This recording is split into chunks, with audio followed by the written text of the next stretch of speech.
ہم نیکی کرنے والوں کو اسی طرح صلہ دیتے ہیں کہ ان کے ناموں کو زندہ کر دیتے ہیں۔ بے شک وہ دونوں ہمارے مومن بندوں میں سے تھے، اور الیاس بھی یقیناً پیغمبروں میں سے تھے۔ جب انہوں نے اپنی قوم سے کہا کیا تم اللہ سے ڈرتے نہیں ہو؟ کیا تم بال نامی بت کے پجاری ہو اور اس کو چھوڑ دیتے ہو جو سب سے بہتر تخلیق کرنے والا ہے اللہ، اس اللہ کو جو تمہارا بھی پروردگار ہے، تمہارے باپ داداؤں کو کبھی جو پہلے گزر چکے ہیں۔ پھر ہوا یہ کہ انہوں نے الیاس کو جھٹلایا، اس لیے وہ ضرور عذاب میں دھر لیے جائیں گے۔ البتہ اللہ، یہ صورت کو ختم کر لیتے ہیں، البتہ اللہ کے برگزیدہ بندے محفوظ رہیں گے، اور جو لوگ ان کے بعد آئے ان میں ہم نے یہ روایت قائم کی، وہ یہ کہا کریں سلام علی الیاسین پر، کیا ہو؟ سلام علی الیاسین، یقیناً ہم نیکی کرنے والوں کو اسی طرح صلہ دیتے ہیں، یعنی اللہ نے ان کے ناموں کو زندہ کر دیا۔ بے شک وہ ہمارے مومن بندوں میں سے تھے، اور یقیناً لوط بھی پیغمبروں میں سے تھے۔ اب ہو سکتا ہے کہ قیامت والے دن ہم ان سب کو ڈھونڈیں کہ اللہ، ان کا اتنا کلام ہم نے سنا ہے، ہم ان کی شکلیں تو دیکھیں کتنے خوبصورت ہیں یہ، اور ان کو دیکھو تو صحیح، ان سے ہاتھ تو ملائیں۔ اور یقیناً لوط کو بھی پیغمبروں میں سے تھے، لوط بھی پیغمبروں میں سے تھے۔ جب ہم نے ان کو ان کے گھر والوں کو عذاب سے نجات دی تھی، سوائے ایک بڑھیا کے جو پیچھے رہ جانے والی تھی، یعنی لوط علیہ السلام کی بیوی، اس سے مراد لوط علیہ السلام کی بیوی جو آخری وقت تک کافروں کا ساتھ دیتی رہی، اور اسے بھی ان کے ساتھ ساتھ ہی عذاب ہوگا۔ پھر ہم نے دوسرے لوگوں کو ملیا میٹ کر دیا، اور اے مکہ والوں، تم ان کی بستیوں پر سے گزرا کرتے ہو، کبھی صبح ہوتے ہوئے اور کبھی رات کے وقت میں، پھر بھی تمہیں عقل نہیں آتی۔ اور یقیناً یونس بھی پیغمبروں میں سے تھے۔ جب وہ بھاگ کر بھری ہوئی کشتی میں پہنچے، پھر وہ قرآن اندازی میں شریک ہوئے اور قرے میں مغلوب ہوئے، پھر مچھلی نے ان کو نگل لیا جبکہ وہ اپنے آپ کو ملامت کر رہے تھے۔ یہ وہ واحد نبی تھے جن کو ابھی اللہ تعالیٰ نے کہا نہیں تھا کہ تم یہاں سے چھوڑ کے چل جاؤ، لیکن وہ اپنی قوم سے تنگ آ کے نکل گئے، اور ان کی واحد قوم تھی جس نے توبہ کر لی اور وقت کو پہچان لیا کہ اللہ تعالیٰ واقعی ہم سے ناراض ہے، ہمارا نبی بھی ناراض ہو کے چلا گیا۔ یہ سارے نکل آئے، اللہ کو رو رو کے منا لیا انہوں نے، ان پہ عذاب نہیں ہوا۔ وہ عراق کے شہر نینوا میں بھیجے گئے تھے، یعنی یہ حضرت لوط یہ جو تھے نا، یونس علیہ السلام، یہ نینوا میں بھیجے گئے تھے۔ انہوں نے ایک عرصے تک اپنی قوم کو ایمان لانے کی دعوت دی، اور جب وہ نہ مانے تو انہیں متنبع کیا کہ اب تم پر 3 دن کے اندر اندر عذاب آ کر رہے گا۔ قوم کے لوگوں نے آپس میں یہ طے کیا کہ حضرت یونس علیہ السلام چونکہ کبھی جھوٹ نہیں بولتے، اس لیے اگر وہ بستی سے چلے جاتے ہیں تو یہ اس بات کی علامت ہوگی کہ وہ ٹھیک کہہ رہے تھے۔ اس کے بعد حضرت یونس علیہ السلام اللہ تعالیٰ کے حکم سے بستی چھوڑ کر باہر چلے گئے۔ ادھر بستی کے لوگوں نے جب دیکھا کہ آپ بستی میں نہیں ہے اور کچھ عذاب کے آثار بھی محسوس کیے گئے، تو انہوں نے اللہ تعالیٰ سے عاجزی کے ساتھ توبہ کی، جس کے نتیجے میں ان سے عذاب ٹل گیا۔ حضرت یونس علیہ السلام کو ان کی توبہ کا حال معلوم نہیں تھا، ان کو نہیں پتا چل سکا کہ انہوں نے توبہ کر لی، اور جب انہوں نے یہ دیکھا کہ 3 دن گزر گئے اور عذاب نہیں آیا تو انہیں ڈر ہوا کہ اگر میں بستی میں واپس جاؤں گا تو بستی والے مجھے جھوٹا بنائیں گے، اور اندیشہ یہ بھی تھا کہ جھوٹا سمجھ کر مجھے قتل نہ کر دے۔ اس لیے اس خوف کی وجہ سے اللہ تعالیٰ کا حکم آنے سے پہلے وہ اپنی بستی میں جانے کی بجائے سمندر کی طرف نکل کھڑے ہوئے۔ ابھی اللہ کا کوئی حکم نہیں آیا، وہ نکل کھڑے۔ انہوں نے کہا کہ میرے بستی والے کہیں گے کہ دیکھا تم عذاب سے ڈرا رہے تھے کہ 3 دن کے اندر عذاب آئے گا، یہاں تو کوئی عذاب ہی نہیں آیا۔ اور ان کو یہ نہیں معلوم ہوا کہ میری قوم نے توبہ کر لیا، اور ایک کشتی میں سوار ہو گئے جو آدمیوں سے بھری ہوئی تھی۔ اللہ تعالیٰ کے ایک جلیل القدر پیغمبر ہونے کی وجہ سے اللہ تعالیٰ کو آپ کی یہ بات پسند نہیں آئی کہ آپ اللہ تعالیٰ کے حکم آنے سے پہلے بستی کو چھوڑ کر کیوں چلے گئے۔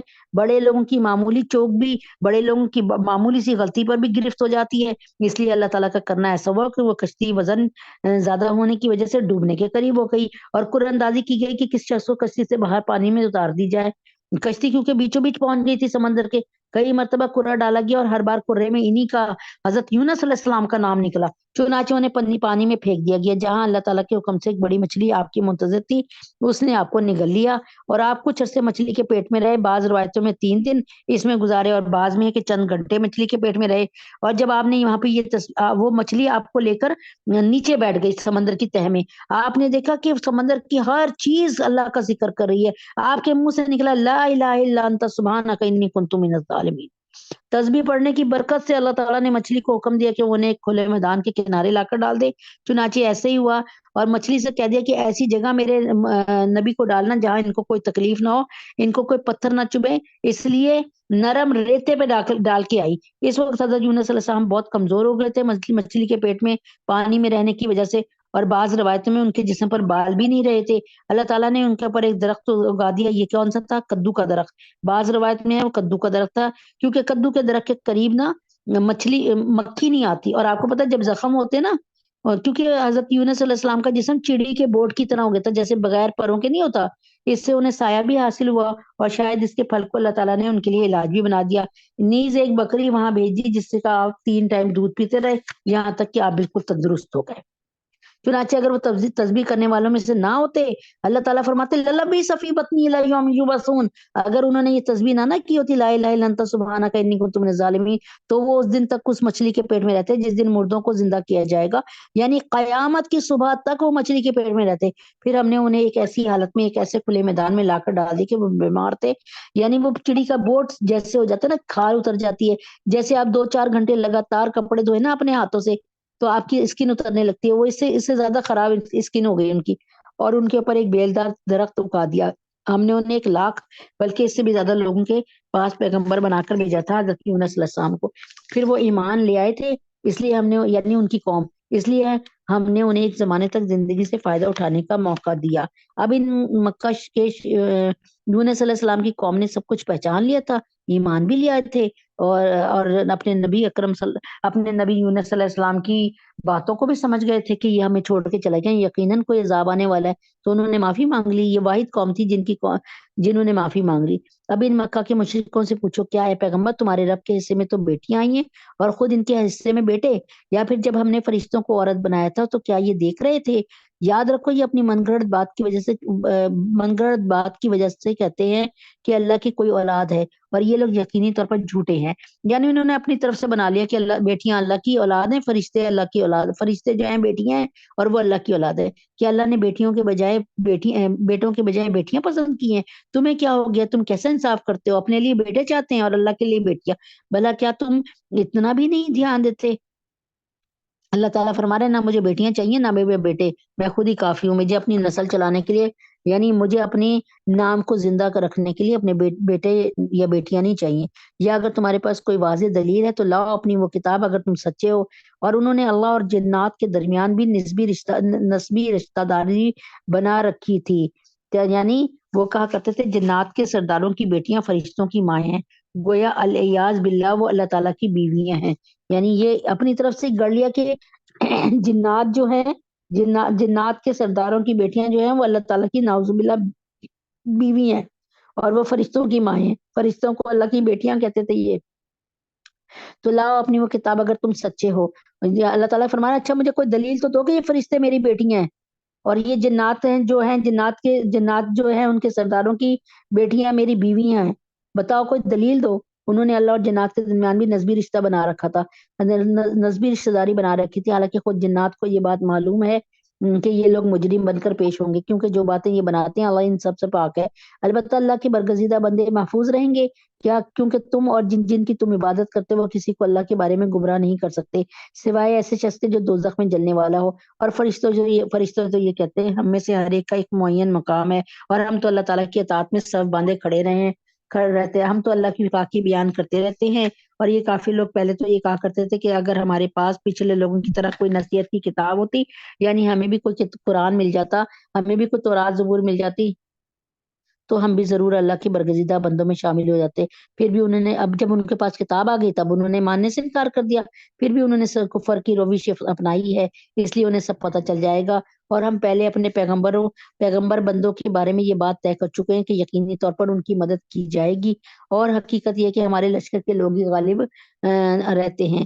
لہٰذا اے پیغمبر تم کچھ وقت تک ان لوگوں سے بے پرواہ ہو جاؤ، یعنی ان کو ان کے حال پہ چھوڑ دیجئے اور انہیں دیکھتے رہیے، ان قریب یہ خود بھی دیکھ لیں گے بھلا کیا یہ ہمارے عذاب کے لیے جلدی مچا رہے ہیں۔ سو جب وہ ان کے صحن میں اترے گا تو جن لوگوں کو خبردار کیا جا چکا ہے ان کی وہ صبح بہت بری صبح ہوگی، اور تم کچھ وقت تک ان لوگوں سے بے پرواہ ہو جاؤ، یعنی اے نبی پاک صلی اللہ علیہ وسلم ان کی بکواس سے پریشان نہ ہوئیں، اور دیکھتے رہیے ان قریب یہ خود بھی دیکھ لیں گے، تمہارا پروردگار عزت کا مالک ہے۔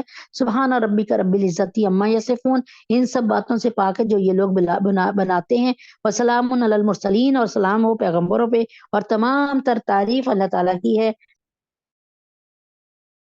الحمدللہ رب العالمین، اور تمام تر تعریف اللہ کی ہے جو سارے جہانوں کا پروردگار ہے۔ اب انشاءاللہ تعالیٰ کل سورۃ الصاد جو ہے وہ شروع ہوگی، اگر زندگی رہی اللہ تبارک تعالیٰ سے میرے اور اپنے حق میں دعا کیجیے گا۔ اللہم صلی علی محمد وعلی آل محمد کما صلیت علی ابراہیم وعلی آل ابراہیم انک حمید مجید۔ اللهم بارك على محمد وعلى آل محمد كما باركت على إبراهيم وعلى آل إبراهيم إنك حميد مجيد. ربنا آتنا في الدنيا حسنة وفي الآخرة حسنة وقنا عذاب النار. ربنا ظلمنا أنفسنا وإن لم تغفر لنا وترحمنا لنكونن من الخاسرين. میری پیاری بہنوں، اپنی اپنی جو بھی آئی ڈی سے سن رہے ہیں اور ایک آئی ڈی پر زیادہ لوگ سن رہے ہیں، ان کے نام ضرور بتا دیجیے گا تاکہ ان کے بھی سرٹیفکیٹ بنے اور ان کو بھی جو کلمہ ہدیہ کی جائے ان کو بھی نام لے کر یعنی ہدیہ کر دیا جائے۔ اور دوسری بات یہ کہ آپ لوگ جو ہے شام کو ایک پروگرام ہوتا ہے، 1.25 گھنٹے کا پروگرام ہوتا ہے اور پھر دعا کرائی جاتی ہے 3:30 سے 4:15 تک یہ ہوتا ہے، جس میں صحیح وجہ کیا ہے، یعنی بیت المقدس جو ہے مسجد اقصی وہ کس کی ہے، کیا وہ یہودیوں کی ہے یا مسلمانوں کی ہے، کیا وہ نصارہ کی ہے، پوری تاریخ آپ کے سامنے مفتی ابو لبابہ شاہ منصور کی بک سے انشاءاللہ تعالیٰ ہے۔ اور ختم نبوت کا پروگرام، ختم نبوت کی محفل سب سے عظیم محفل ہے، اس کو نہ چھوڑیے گا۔ صرف 1.25 گھنٹے کے لیے ضرور 45 منٹ کے لیے آ جائیے گا اور دعا میں شامل بھی ہو جائیے گا۔ اور یہ 3:30 تک سے 4:15 تک کی محفل ہے۔ اللہم صلی علی محمد وعلی آل محمد کما صلیت علی ابراہیم وعلی ابراہیم وعلی آل ابراہیم انک حمید مجید۔ اللہم بارک علی محمد وعلی آل محمد کما بارکت علی ابراہیم وعلی آل ابراہیم انک حمید مجید۔ قل هو اللہ احد اللہ الصمد لم یلد ولم یولد ولم یکن له کفوا احد۔ قل هو اللہ احد اللہ الصمد لم یلد ولم یولد ولم یکن له کفوا احد۔ قل هو اللہ احد اللہ الصمد لم یلد ولم یولد ولم یکن له کفوا احد۔ اے اللہ ہمارے گناہوں کو معاف فرما دیجئے، اے اللہ ہماری خطاؤں کو درگزر فرما دیجئے۔ سبحان اللہ و بحمدہ عدد خلقہ و رضا نفسہ و زینت عرشہ و مداد کلماتہ۔ اے اللہ ہم سب کے گناہوں کو معاف فرما دیجئے، اے اللہ پاک ہم سب کی خطاؤں کو درگزر فرما دیجئے، اے اللہ پاک ہمارے گناہوں کو معاف فرما دیجئے۔ ہم سب ہاتھ جوڑے بیٹھے ہیں اور تقریباً سارے کے سارے لوگ روزے میں سے ہیں، روزے سے ہیں۔ اے اللہ پاک آپ کو صائم بہت اچھے لگتے ہیں، اللہ آپ کو صائمہ بہت اچھی لگتی ہیں۔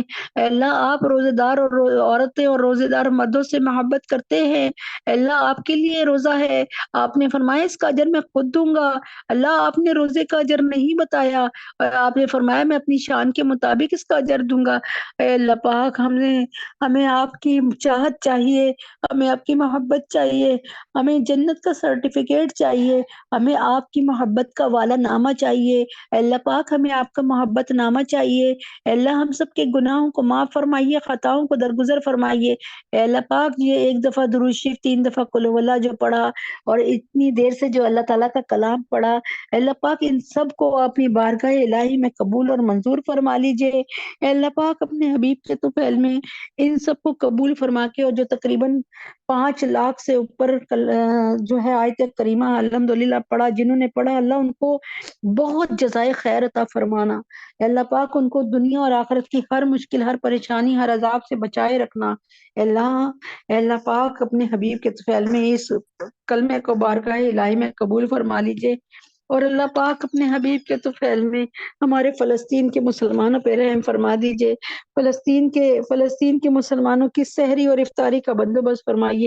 اے اللہ اپنے جنت سے سحری اور افطاری دونوں بھیجیے۔ اے اللہ پاک، یا اللہ پاک حماس کی اور حوثیوں کی مدد فرما دیجئے۔ اے اللہ پاک لبنان کے اور یمن کے لوگ جو ان کی مدد کر رہے ہیں ان کو اپنی شان کے مطابق جزائے خیر دے دیجئے۔ اے اللہ جو پاکستان کے لوگ جس طرح سے بھی مدد کر رہے ہیں ان سب کو قبول فرما لیجئے اور منظور فرما لیجئے۔ اے اللہ ہمارے گناہوں کو معاف فرما دیجئے۔ اے اللہ پاک ہم سے راضی ہو جائیے، بس راضی ہو جائیے، بس راضی ہو جائیے۔ اے اللہ پاک ہمیں اپنے سے راضی کر دیجئے۔ اے اللہ پاک ہم بہت گناہ گار ہیں، خطا کار ہیں، سیاہ کار ہیں۔ اے اللہ پاک ہم آپ کی رحمت کے امیدوار ہیں۔ اے اللہ پاک ہمارے گناہوں کو معاف فرما دیجئے، ہماری خطاؤں کو درگزر فرما دیجئے۔ اللہ ہمارا بڑھاپا ہماری جوانی سے اعلیٰ فرما دیجئے، ہمارا آنے والا کل ہمارے آج سے بہترین فرما دیجئے۔ اے اللہ پاک ہمارے گناہوں کو یا اللہ پاک یا اللہ پاک ہمارے گناہوں کو معاف فرما دیجیے، ہماری خطاؤں کو درگزر فرما دیجیے۔ اے اللہ پاک آپ ہم سے راضی ہو جائیے، اے اللہ پاک آپ ہم سے راضی ہو جائیے، اے اللہ پاک آپ ہمیں اپنے سے راضی کر دیجیے، یا اللہ پاک ہمیں اپنے سے راضی کر دیجیے۔ اے اللہ پاک اپنے حبیب کے طفیل میں رمضان کی برکتیں اور خیریں عطا فرما دیجیے، اے اللہ رمضان کی برکتیں عطا فرما دیجیے۔ اے اللہ پاک، اے اللہ پاک آپ ہمیں معاف فرما دیجیے، اللہ پاک نہیں بھی معاف فرمانا تب بھی معاف فرما دیجیے۔ اللہ پاک ہم سب کے سب اس وقت ماشاءاللہ سے سب کے سب روزے دار یہاں موجود ہیں، اللہ پاک تیرے نام سے تیرے نام سے تیرے نام سے ہم نے جیسے ہی روزہ رکھا اور اللہ پاک جب آپ نے کہا بند کر دو تو بند کر دیا، اللہ جب آپ کہیں گے روزہ کھول لو تو ہم کھول لیں گے۔ اللہ پاک ہماری اس چیز کو اپنی بارگاہ میں قبول فرما لیجیے اور ہمیں معاف فرما دیجیے۔ اللہ ہماری اولاد کی فکر فرما لیجیے، اللہ پاک ہماری اولادوں کو اور ہماری آنے والی نسلوں کو خوشحالی کا اسلام عطا فرمائیے۔ اللہ بدحالی میں تو بہت سے لوگ آپ سے جڑ جاتے ہیں، اللہ پاک ہمیں ہمارے بچوں کو خوشحالی میں، اللہ تعالیٰ ہمارے بچوں کو صحت کی حالت میں، ہمارے بچوں کو اللہ تعالیٰ ہر طرح سے اچھی حالت میں ایمان عطا فرما دیجیے۔ اللہ جوانی کا ایمان عطا فرمائیے، ہمارے گناہوں کو معاف فرمائیے، ہمارے بچوں کو اپنے سینے سے لگا کر اللہ ان کی اصلاح فرمائیے، ہمارے بچوں کے دل دماغ کردار کی حفاظت فرمائیے، ہمارے بچوں کی زبان کی حفاظت فرمائیے۔ یا اللہ پاک ہمارے بچوں کو مومن بنا دیجیے، محافظ ناموس رسالت بنا دیجیے، راکین اور ساجدین میں سے بنا دیجیے۔ اللہ پاک ہمارے بچوں کی تربیت آپ اپنے ہاتھوں سے فرمائیے۔ اے اللہ جیسے ننھے یوسف علیہ السلام کو بغیر ماں باپ کے آپ نے پروان چڑھایا بہترین انداز سے، ایسے ہی اللہ تعالیٰ ہمارے بچوں کی بھی تربیت فرمائیے۔ اللہ جیسے آپ نے حضرت محمد صلی اللہ علیہ وسلم کی حضرت عیسیٰ علیہ السلام کی ماں باپ کے بغیر جس طریقے سے، یعنی یا تو باپ نہیں یا ماں باپ نہیں، اے اللہ پاک ان کے بغیر بھی اتنی اچھی تربیت ہمارے بچوں کی بھی اللہ یہ تربیت فرما دیجیے۔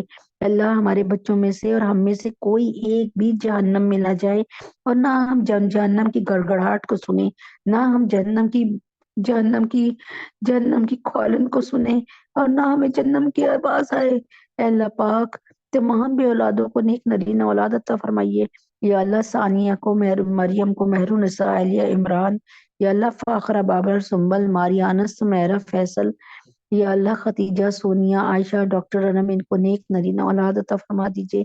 یا اللہ تجھے تیرے نبی کا واسطہ جتنے لوگ بیٹھے ہیں ان سب کو، اور مجھے اور میرے گھر والوں کو، ان سب کے گھر والوں کو، اور ان کو ڈاکٹر ہمنا فاطمہ عائشہ عبداللہ، ان کو اپنے امتحانات میں دنیا اور آخرت کے امتحان میں 100% نمبروں سے کامیابی عطا فرمائیے۔ یا اللہ امت محمدیہ صلی اللہ علیہ وسلم کی تمام بیٹیوں اور بیٹوں کے لیے حفصہ فاطمہ جویریہ سدرہ سبحانہ حفصہ سجاد زینب منتہا بینش عفیفہ بنات سرور فخر عبد المتین سعدیہ نظام اور سدرہ کے تمام گھر میں جو بچیاں ان کی شادیاں بہترین اور اچھی جگہ پہ فرما دیجیے۔ یا اللہ فریال اور عائشہ سحر کے لیے بہترین فیصلہ فرمائیے۔ یا اللہ ان کی روح بھی اندر سے جھوم اٹھے ایسا فیصلہ عطا فرمائیے، ان کو اللہ تعالیٰ سکون قلبی عطا فرمائیے، اللہ پاک ان کو عزتیں اور بلندیاں عطا فرمائیے۔ یا اللہ تمام علماء اسلام اور تمام علماء ہند اور علماء پاکستان، مفتی حسن صاحب، تقی عثمانی صاحب، مولانا فضل الرحمان صاحب، مولانا فضل الرحیم صاحب، پیر ذوالفقار نقشبندی صاحب حضرت جی، یا اللہ پاک ندیم بھائی کو، عمیر کو، نازیہ اندلیب کو، اہلیہ حسین اور ان کے والد اور ان کی بہنیں، اور عیشا معظم، اور یا اللہ راشدہ شمیم عادل نرگس باجی شیزا نعیم، ان سب کو صحت کاملہ عاجلہ مستمرہ عطا فرمائیے۔ یا اللہ اہلیہ اعظم اہلیہ رفیق مفتی ضیاء الدین صاحب، اہلیہ عامر اور بیٹی انم، ان کو اپنے گھر میں رہنا بسنا، اپنے گھر کی خوشیاں عطا فرمائیے۔ احمد نعمان نواز صاحب، محمد عمر اور محسن کو اللہ بہترین روزگار عطا فرما دے اپنی جناب سے، اللہ ہر ایک کی پریشانی کو دور فرما دیجیے۔ یا اللہ پاک ہمارے تینوں حرم کی حفاظت فرما دیجیے۔ یا اللہ پاکستان کو اسلام کا قلعہ بنا دیجیے۔ یا اللہ پاک پاکستان پہ رحم فرما دیجیے۔ یا اللہ پاکستان سے اور تمام دنیا سے مہنگائی اور بے حیائی کو غارت کر دیجیے۔ یا اللہ پاکستان میں پیٹرول کو اور بجلی کو سستا کر دیجیے۔ یا اللہ تجھے تیرے نعمت کا تجھے تیرے نبی کا واسطہ اللہ تمام نعمتوں کو جاری اور ساری فرما دیجئے، ہم سب کے گناہوں کو معاف فرما دیجئے اور خطاؤں کو درگزر فرما دیجئے۔ مولا کریم آقا عظیم ہم سے راضی ہو جائیے، ہر کام میں ہر کام میں ہمارا استخارہ قبول فرمائیے۔ یا اللہ پاک ہمیں ہماری غلطیوں کو ہمارے لیے رحمت کا باعث بنا دیجئے، یا اللہ ہمارے الٹے پلٹے کاموں کو بھی ہمارے لیے نیکیاں بنا دیجئے، ہم سب کے گناہوں کو معاف فرمائیے، ہم سب کی خطاؤں کو درگزر فرمائیے، اس چھوٹی سی محنت کو اللہ قبول فرمائیے، جتنے لوگ بیٹھے ہیں ان کے دلوں کی آرزوؤں کو پورا فرمائیے، ان پر نظر کرم کر دیجئے اللہ تبارک تعالیٰ، ان کے جسم میں، ان کی جان میں، ان کی جوڑ جوڑ پور پور میں ان کو جسمانی روحانی ذہنی اللہ صحت کاملہ عاجلہ مستمرہ عطا فرمائیے، ہم سب پہ رحم فرمائیے۔ وصلی اللہ تعالی علی خیر خلقہ محمد وعلی آلہ وصحبہ اجمعین برحمتک یا ارحم الراحمین۔ سبحان ربک رب العزت عما یصفون وسلام علی المرسلین والحمد للہ رب العالمین، آمین۔ السلام علیکم ورحمۃ اللہ وبرکاتہ۔